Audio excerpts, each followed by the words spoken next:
দেখুন বন্ধুরা, মেয়েটি কিভাবে বাঘের ওপর চড়ে যায়, যা দেখে এই ছেলেগুলো পুরো অবাক হয়ে যায়। কিন্তু মেয়ের কাছে এটা কমন ব্যাপার ছিল, ওই জন্য সেই লোকটির হঠাৎ মাথায় একটা বুদ্ধি হলো যে সেও একটা বাঘ তৈরি করবে। এই জন্য সে কেমিক্যাল একটা তৈরি করতে লাগলো এবং সে তার বিড়ালকে খাইয়ে দিল। সেটা দেখতে দেখতে তার বিড়ালটি একটা সিংহে পরিণত হলো। মেয়েটিকে ইমপ্রেস করার জন্য ছেলেটিও সিংহের উপর চড়ে সেই মেয়েটির কাছে যেতে লাগলো। তা দেখে ছেলেটির দুই বন্ধুও মেয়েটিকে পটানোর চেষ্টায় একটা কেমিক্যাল তৈরি করতে গেল। আর একটি ছেলে সে কি করলো, সে তার ঘোড়াকে সেই কেমিক্যালটি খাইয়ে দিল। সেই ঘোড়াটার একটা পাখা তৈরি হয়ে গেল এবং সেই লোকটি সেই ঘোড়াটির উপর চড়ে উঠতে লাগলো। যা দেখে শেষ পুরুষটিও খুব অবাক হয়ে গেল এবং সেও চাইলো যে তার একটি হাঁসকে সে একটি কেমিক্যাল খাইয়ে একটা বড় দেখে কিছু একটা তৈরি করবে, যার ফলে সেই মেয়েটি তার জন্য ইমপ্রেস হয়ে যায়। কিন্তু দুর্ভাগ্যবশত সেই হাঁসটি একটা ছোট্ট বাচ্চাতে পরিণত হলো এবং সে হাঁসের একটা পুরুষ তৈরি হলো। সে খুব কাঁদতে লাগলো এবং হঠাৎ ঠিক সেই সময় একজন এসে তাকে একটা ফল দিল। সেই ফলটি খাইয়ে দিলেই সেই হাঁসটি একটা অন্যরকম জন্তুতে তৈরি হয়ে যাবে। সেই কথা মতো সে সেই হাঁসটিকে সেই ফলটি খাইয়ে দিল এবং দেখতে দেখতে তার হাঁসটি একটা বিরাট পাখিতে পরিণত হলো, যেই পাখিটি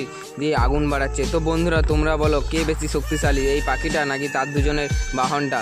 যদি জানো তো কমেন্টে লেখো আর চ্যানেলটি সাবস্ক্রাইব করো।